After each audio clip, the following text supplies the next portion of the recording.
Ladies and gentlemen, welcome into a very exciting episode of the New Fashion Conservatives. We've been partnering with the Heartland Post today to bring you some interviews, and today we have Grant Scaife with us, who is running for circuit court judge. I'm going to turn it over to him. He's going to answer some of our questions, and hopefully you get some good information out of this and recognize the importance of judges, as we've talked about. On the Heartland Post, on the New Fashion Conservatives podcast, we've found judges in some very Trump counties that have become very liberal, and we need to get those folks out of office, and this is one of those opportunities. So, Grant, welcome to the show. Thank you, Justin. Pleased to be here. Thanks for having me on. Oh, this is awesome. So why don't you just tell us a little about your background? I know you're assistant district attorney in Waukesha County, but tell us a little bit about what that means and, what that experience is in this race. Sure. So yes, I'm an assistant district attorney. I work in the Washington County District Attorney's office. And what that basically means is that I work as a prosecutor. And as a prosecutor, what we do is we handle the charging of all criminal cases that come into our office in Washington County. So law enforcement refers cases into our office, and our office deals with those. And that's cases anywhere from homicides to OWIs, which is drunk driving, to domestic violence, to sexual assaults. And I've handled every single one of those types of cases in my career. I've been a prosecutor coming on almost a decade, a little under a decade of experience. That's been the majority of my career, being a prosecutor. And I love what I do. It's really an honor to be able to stand up for victims in a court of law, and really an honor to stand side by side with law enforcement. And we have an important role in the legal system, but our judiciary has a really important role in the legal system, because what I tell people is that while the district attorneys work in public protection, our judges are our last line of defense. Because when we talk about things like bail and things like sentencing, those two decisions are 100% within the discretion of the judge. And so when a judge sets a low bail, when a judge gives a weak sentence, people have to look at that decision and say, what's going on? Because those are judicial decisions within their discretion. And the people that I talk to just around Washington County, they want judges to be tougher on those two issues. And I certainly agree with that. Yeah, like I said, we've certainly seen that recently up in Lincoln County, where a judge up there who ran unopposed in 2025 gave a suspended sentence and 24 months of self-imposed probation to a man that 4 days later shot someone in Milwaukee. So yeah, definitely know that the value in community safety and being tough on crime is important. So can you explain to us just a little bit about where the circuit court judge is in the legal tiers? Sure. Yeah. So the highest level court in the state of Wisconsin is the Wisconsin Supreme Court. There's a middle tier in our courts here in Wisconsin. That is the Wisconsin Court of Appeals. And then the circuit court is a court that handles everything in a county. So there would be 72 circuit courts here in the state of Wisconsin handling everything that comes through that particular county. So and each county has a different number of circuit court judges. So for instance, in Washington County, we have 4 circuit court judges. You have a lot more in a bigger county like Milwaukee County or Dane County. So circuit court courts are the trial level courts. So they're the initial court that hears a case before it maybe ends up getting appealed to the Court of Appeals, and maybe ends up getting appealed beyond that to the state Supreme Court. Excellent. Yeah, just want to make sure everyone understands, give you that background, and sometimes even I get confused with all this, even though I try to pay attention to everything. So tell us about your campaign. I know you've been at this since June or July of last year, and we're coming up on the final few days. So tell us how things are going and what you're hearing on the doors and the support from the community.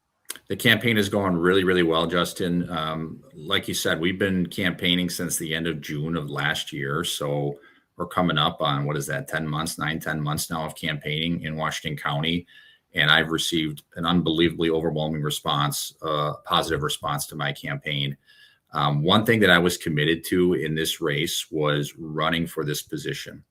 I think there was a retirement by one of our judges about 8 months ago, and When there's a retirement, there is an opportunity for people to apply for the position, and they have to interview with and then get appointed by the sitting governor. That in this case would have been Governor Tony Evers. I did not want to do that, Justin. I said I wanted to run for this position to get elected by the people of Washington County for the people of Washington County. I can't tell you how many people I've talked to that really appreciated that I have done that. And, they're really resonating with my message of making sure that we're tough on crime here, that we follow the rule of law, that we don't contort the Constitution, don't contort our statutes to get to some sort of political or personal end goal that we want to see as judges. We quite simply follow the law and protect the community. That's what I absolutely pledge to do as a judge. Yeah, I got to earn it, right? Absolutely. Fantastic. So what made you want to be a judge? I know, as you said, you liked your job as assistant district attorney. What makes you want to take that next step? Well, I think inherently judges are public servants. And that's really what you should be as a judge. Your job is to serve the people of your county. And that's what I've done the majority of my career, has been in the public sector, serving people as an assistant district attorney, serving people as a prosecutor, serving our community and our victims. And I think my experience being in the trial level courts make me a perfect candidate to be a judge. Judges at the trial level need to know how the trial level courts work. And my life has been spent inside the courtroom. You got to know the rules of evidence. You have to know rulings on other acts motions. You have to know rulings on evidentiary motions. And I've dealt with all of that in my career. The vast majority of what our circuit court judges hear, somewhere between 65-70% are criminal cases. And that's been my world. And judges have a great opportunity to serve those in our community by making sure we follow the law, because that's what our community wants. And I know that my background makes me a great candidate to do that here in Washington County. And given the support I have, I think Washington County believes so as well. Oh, definitely. So you did talk a little bit about being an assistant district attorney. Before that, you were in corporate counsel, working for or with the children in need and protective services. Can you talk a little bit about that and how that is an influence for you? Yeah, so I worked in the Corporation Counsel's office, and that's an office that's also in the public sector. In that role, what I did was dealt with children who were, they shorten it, they call it CHIPS, but it's called Children in Need of Protection and Services. These are kids that are in the community that are in vulnerable homes. So a lot of times kids are in homes where there's domestic violence, or there's drug use, or quite simply parents that are not able to care for these children. And it's children of all ages, from young infants all the way into their teen years. And our goal was to make sure that these kids were placed in homes where they can be cared for and protected. So a lot of times that was working with foster families in the community, foster families that stepped up to care for these kids. Sometimes that resulted in going through something called termination of parental rights proceedings, in which we try to make sure that these foster families could have an opportunity to adopt these kids that they had been caring for a while. If the biological parents were not able to care for them, give them an opportunity to be in a home where they had hope for a future. And those are always really emotionally challenging cases and difficult cases to deal with. But it really felt good to get a thank you at the end of the day from working with these children, working with these families, when they thank you for your work. Thank you for putting these children in a better position so that they can go on and be successful in their lives. It left a great impact on me working in that field. And I think that gives me a really good perspective for being on the bench as well. That's fantastic. I know working, in those situations can be very tough. I can only assume, but standing up for and helping out young kids has got to be real special. You're a dad too, right?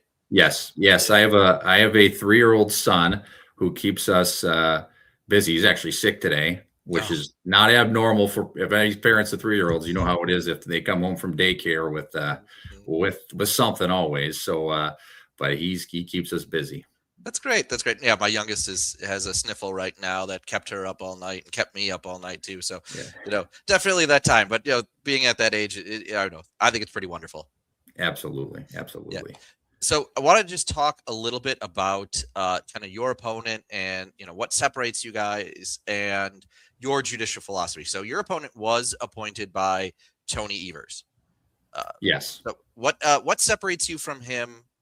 Personally, professionally, with your judicial and legal philosophy. Well, I mean, the big thing you said right there is a big separation between the two of us. He was appointed by Governor Tony Evers to the bench 8 months ago. That includes a process of people of him applying to get appointed by Governor Evers, and then that ends up with an interview with Governor Evers, and Evers ends up making that final selection for the people of Washington County. And the big thing about that is when appointments happen in that regard, the voters of Washington County have absolutely no say over that. And so it's a governor's decision. And, as people know, those decisions often can involve politics in them, because is Governor Walker going to appoint the same type of judges as Governor Evers is going to appoint?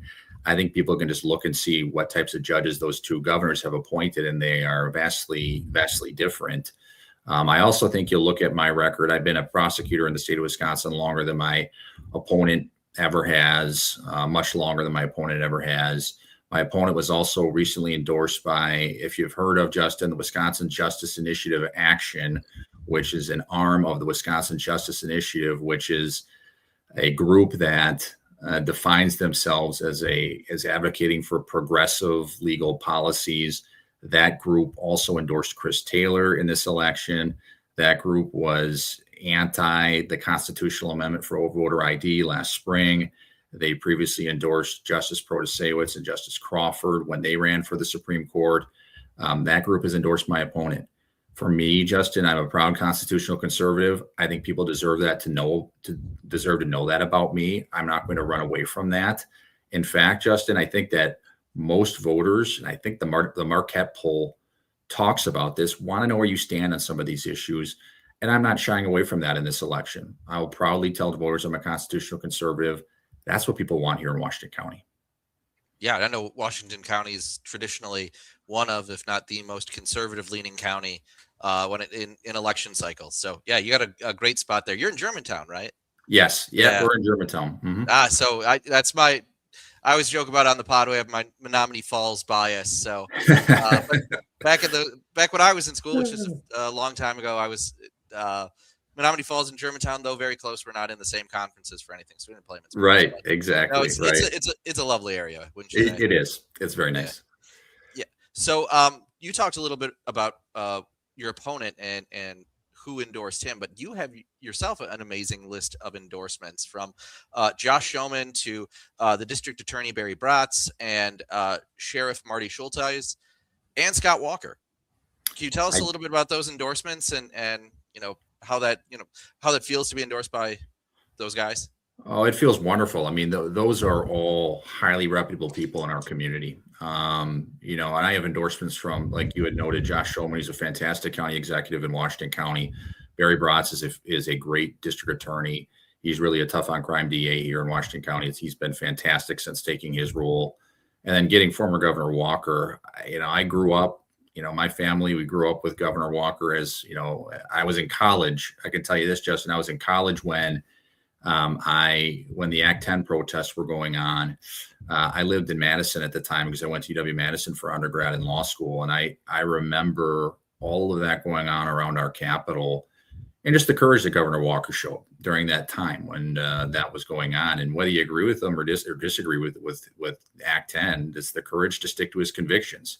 And so it was really an honor to have his endorsement. And not only that, what I always tell people, though, those are great endorsements, but what I'm really most honored by is law enforcement with Sheriff Schulteis. And we have 5 law enforcement groups, 4 of them specifically in Washington County. So that's our officers and our deputies that I work with every single day, the men and women who are out in the community, putting their lives on the line every single day to protect us. The Washington County Deputy Sheriff's Association, the Fraternal Order of Police, the Hartford Police Association, the Jackson Professional Police Association, and the Milwaukee Police Association are all supporting me.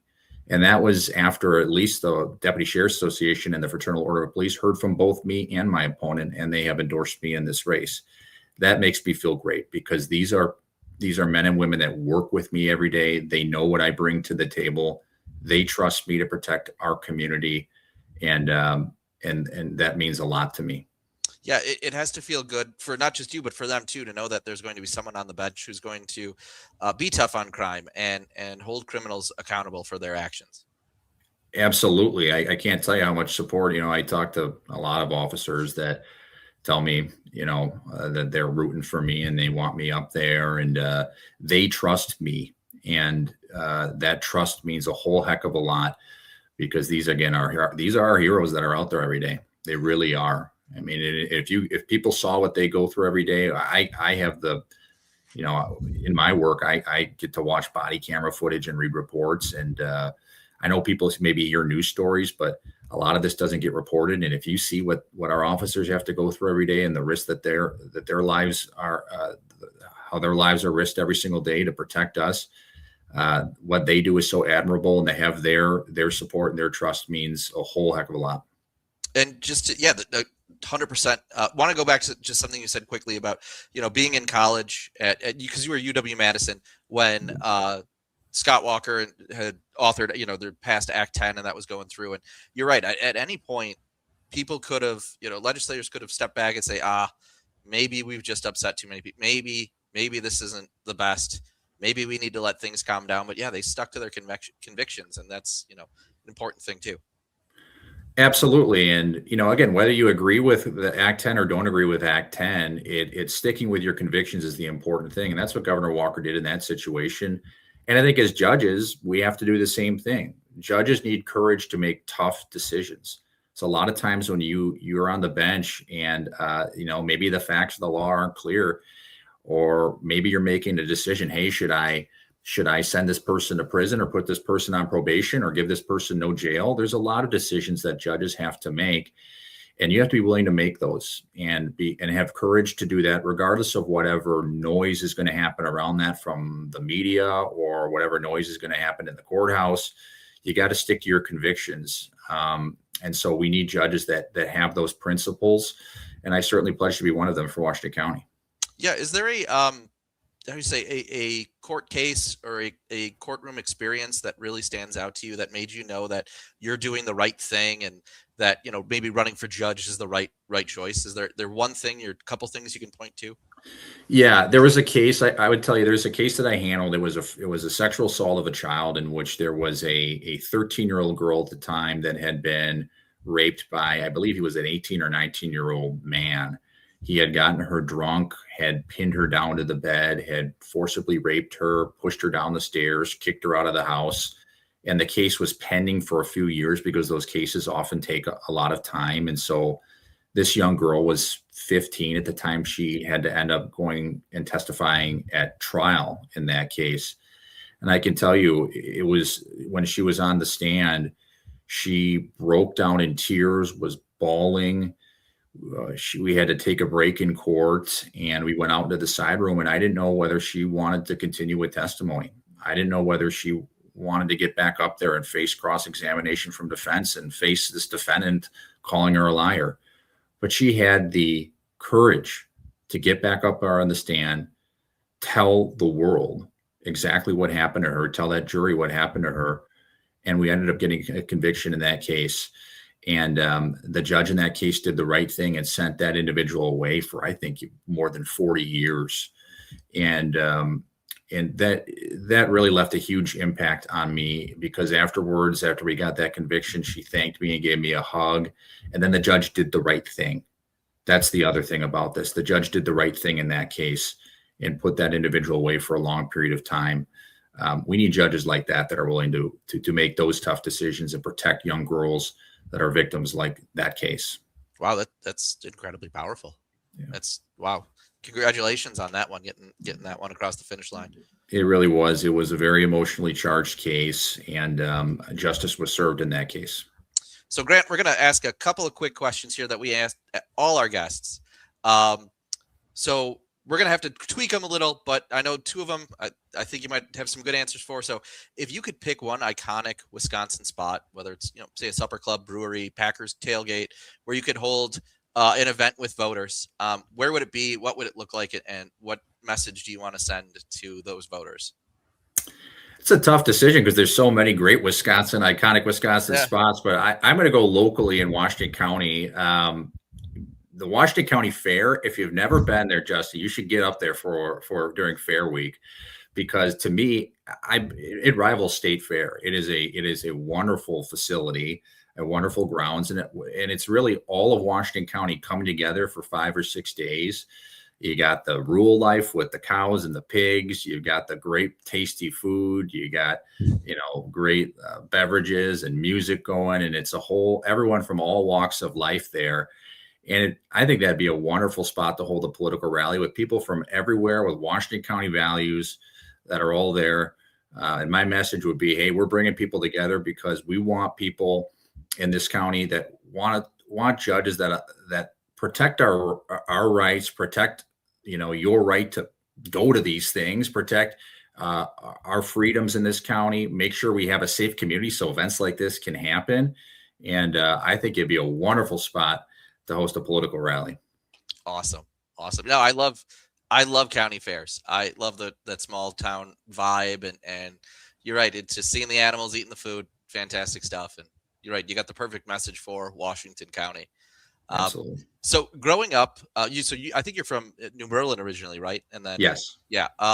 So growing up or serving in Wisconsin, what's one lesson that you've taken, whether it's a family farm or a small town festival or a hunting trip, that really shapes your conservative approach to being in the courtroom and on the bench?